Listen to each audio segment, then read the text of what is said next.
Well, thousands of South Africans rallied in the capital on Saturday to support the country's largest opposition party as it prepares for the upcoming election. DA leader John Steenhuisen has announced his party's top 7 priorities, which include creating 2 million jobs, ending load and water shedding, decreasing violent crimes, crushing corruption and pulling millions out of poverty, as well as improving education and ensuring health care for all. But let's unpack this manifesto and some of the promises we heard from the Democratic Alliance. We are joined by political analyst Dr. Zamo Mbandlwa and Professor Amanda Gouws, also a political analyst. Good morning to the both of you, and thank you so much for joining us. I think I want to start with the obvious question, was really the images that we saw yesterday morning as we saw them marching towards the union buildings. And Prof Gouws, I'll give this one to you. Generally what we do in this country is when you've got a manifesto launch, people are watching for the numbers, right? What the turnout is looking like, and if this at all indicates a growing party. So let's just talk about, the top looking down, the images of them walking down the street towards the union building. Was that encouraging for the Democratic Alliance?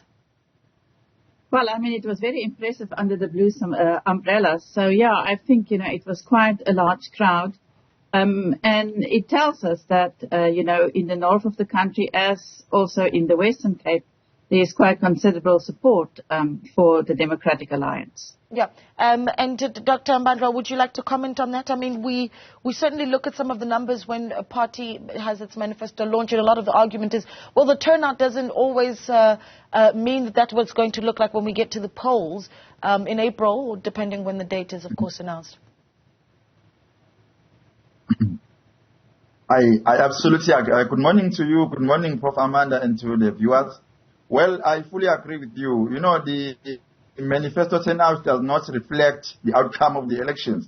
If you look at the trend recently, all the political parties have numbers. They are supported by many people, but they don't win elections. So there's no correlation between the manifesto support or people that come to the manifesto and the outcome of the election. Yeah. Okay. So for me, it was particularly interesting that they chose to march to the union buildings, obviously symbolic of them seeing themselves as a party that is the government in waiting. And I thought that was certainly a twist to how we generally do things where manifesto launches are seen. But Prof Gouws, I'm going to bring you in here. What we heard yesterday from John Steenhuisen as well is that confidence that he has in that multi-party charter to unseat the ANC. The polls, however, have been really different in terms of how you connect that to the confidence displayed by John Steenhuisen. I mean, where are you sitting in the confidence levels of the DA right now to unseat the ANC? Well, I also want to say that it is significant that the manifesto was launched in the north of the country, in Pretoria, and not in the Western Cape, where we know the DA has support. So they wanted to make a statement in that way as well. There are different polls, but Ipsos, the David Everett Wits poll has said that the DA will decline in the Western Cape. It won't be the official opposition anymore without a coalition.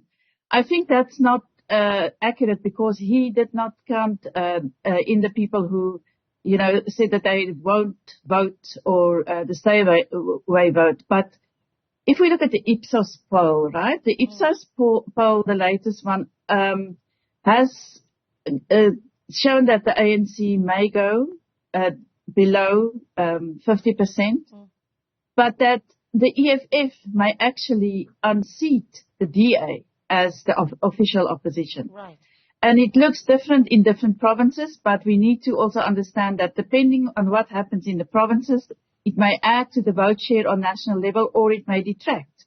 And I think the big issue here, of course, is going to be the Mkhonto Wesizwe party in KwaZulu-Natal.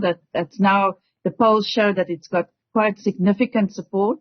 And that will change the vote share of the ANC and the DA on the national level. So, yes, that multi-party charter will be quite significant, because it's more than just the DA's vote there that then, count together. But, we also have to understand that in this election there will be many smaller parties, unknown parties that never run in election before. And I don't think they will gain so much support. but it will also fracture the support of the opposition. And that's, I think that's the unknown for the Democratic Alliance. And in that sense, it was, important for them to have that pre-election coalition that will harness the support of some of the smaller parties. Yeah, I think I want to sit a little bit with what the numbers really could look like when we start to look at how that pie is going to be split up where the smaller parties are concerned, right? And you touch, Professor Gouws, on the MK party, and I wonder if the Democratic Alliance, even in their manifesto launch, has actually given some real thought to what a difference the MK party is going to make in the upcoming elections. There's a great example that we saw just coming out of KwaZulu-Natal this week, where by-elections essentially took place. So we saw MK actually taking part in those elections in Pongolo, getting 28% of the vote, 49% of that going towards the IFP. So it looks like very, very dramatically changing political landscapes. Of course, that being the situation in KwaZulu-Natal. But from a national point of view, Dr. Mbandlwa, let me bring you in here. Do you feel that the Democratic Alliance is thinking as strategically as they should be about this brand new MK party? Dr. Mbandlwa, are you still there? Yes. Well, the MK party is not only going to... Yes, can you hear me? Yes, go ahead. There's a slight delay. Go ahead.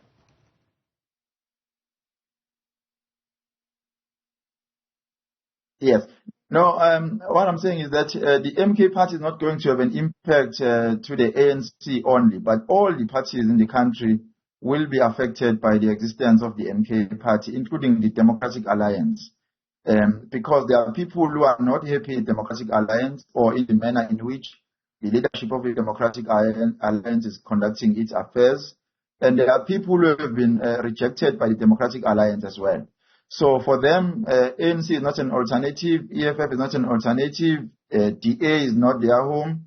So I think they will best suit themselves as best people to join the MK.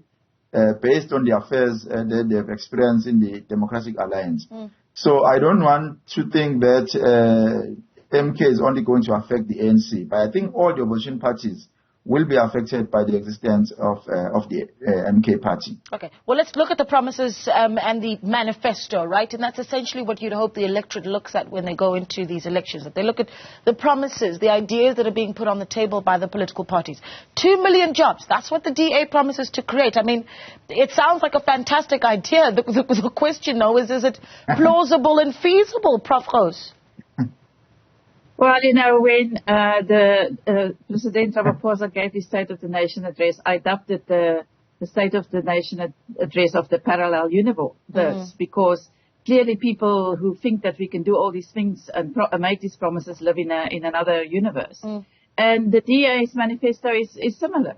It is good that the big issues are addressed, like job, unemployment, poverty, the problems with the electricity.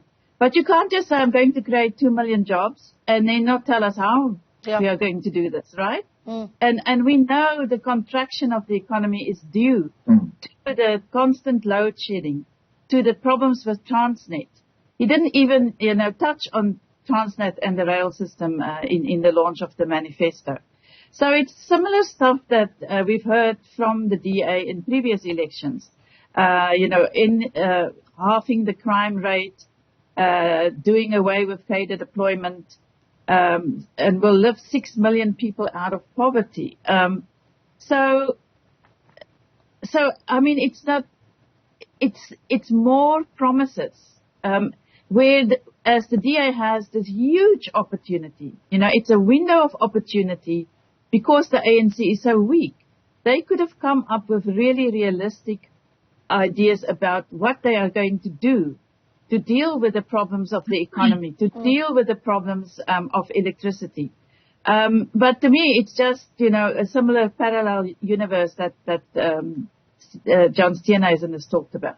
I mean, one of the promises made, and promise number 3, is to halve the rate of violent crime. Again, no real clarity on how that's going to be done, which is very difficult for one to make sense of when you start to look at the Western Cape, of course, which is a Democratic Alliance stronghold, holds 11 of the 30 top murder police precincts. So, I mean, at some point in recent years, Nyanga in the Western Cape was the murder capital of the country. And so one wonders what track record the Democratic Alliance really has in dealing with violent crime. And Dr. Mbandlwa, I'll bring you in here because it takes me back then to the question around whether or not the Democratic Alliance is still falling into the criticism that it's received over the years, that when it does come out and speak, it counters the African National Congress without being able to provide alternative solutions.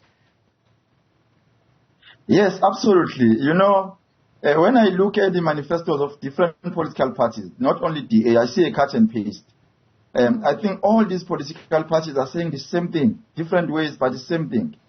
But there's no political party, including DA, that came with a solution to the existing problem. We don't want to know the problems. We are living in South Africa. We know all these problems. We experience these problems. So at least maybe there is an advantageous position where they are living a flamboyant lifestyle compared to us. But you don't want people to tell us about our problems. You want people to come with solutions. And I think there's an area that all political parties don't want to touch. You know, the relationship between government and the private businesses in South Africa, particularly the prominent private businesses in South Africa, not small businesses. No one is talking about the integration of the economy and how government is planning to ensure that the private businesses are contributing into the economy of this country by ensuring that the poorest of the poor are also benefiting in the resources of the country. And no political party is coming with that.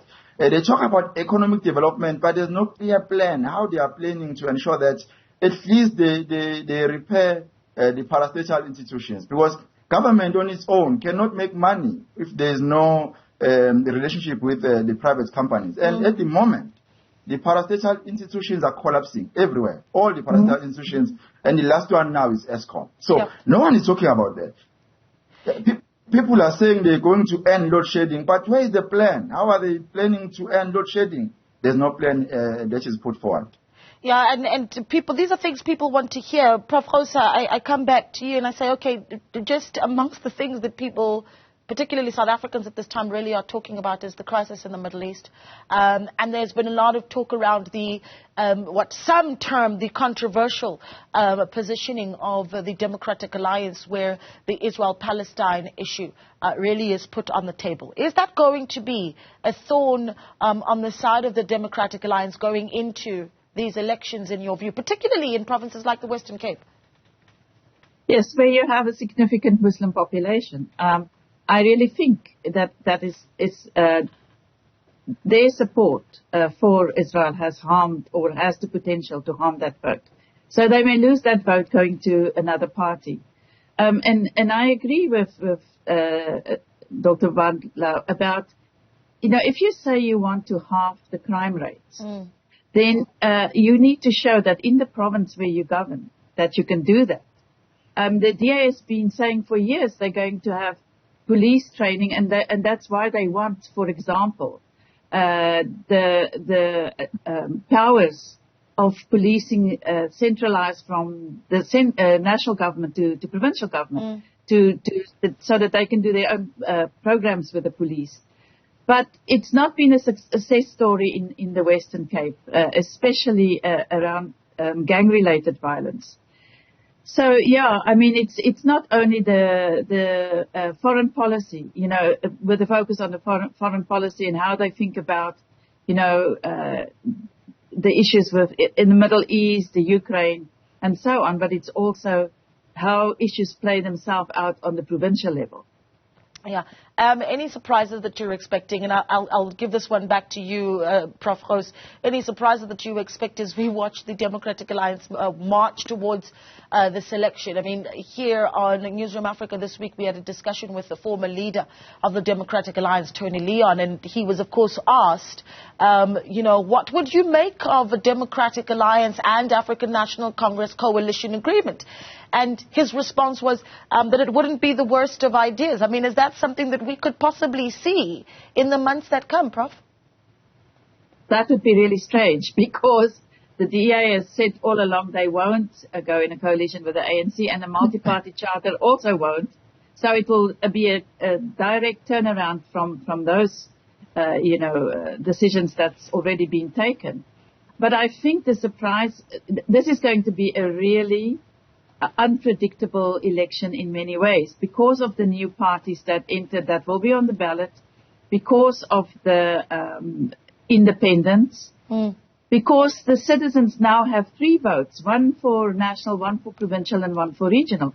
Nobody has explained to the citizens why there is a third vote.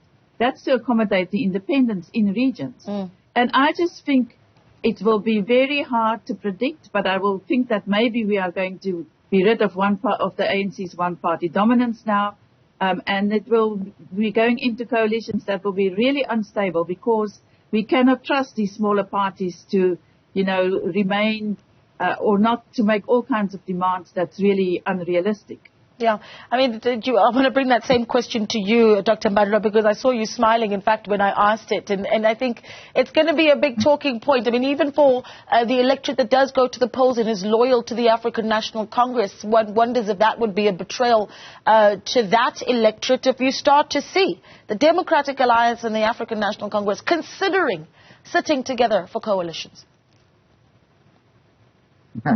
Yeah. It's very interesting. I concur with Prof Amanda.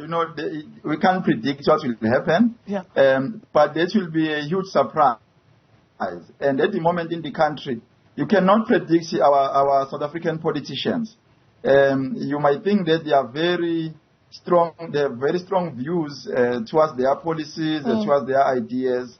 But you'll be surprised when the election outcomes prove otherwise, especially with regards to the ruling political party at the moment. I think for them to work with the DA, that will be a problem for it at a higher level. But I'm sure they will try to convince the members and leaders in lower levels. But that will be a serious contradiction of policies between the two political parties, because the policies that they have at the moment are actually at the opposing end. So they don't share the same sentiments in terms of the economic development. They don't share the same sentiments in terms of repairing the injustices of the past. So I think we are yet to see what will happen, because there will be a lot of compromises if they agree to work together. Again, we wait to see what those discussions will look like. And, of course, that really is determined, of course, by what the numbers look like when we come out of those elections, as we await the date as well to be announced. But we'll leave it there. Thank you so much to the both of you for your time. Those were political analysts, Dr. Zamo Mbandlwa, and Professor Amanda Gouws, having that discussion with us, of course, around the launching of the Democratic Alliance's manifesto yesterday, where they promised to create 2 million jobs, to end water and load shedding, to halve the rate of violent crime, to crush corruption by putting an end to cadre deployment, lift 6 million people out of poverty, triple the number of grade 4 learners who read for meaning, and provide quality healthcare for all, they say, regardless of economic status. Right, let's take a look now at some of your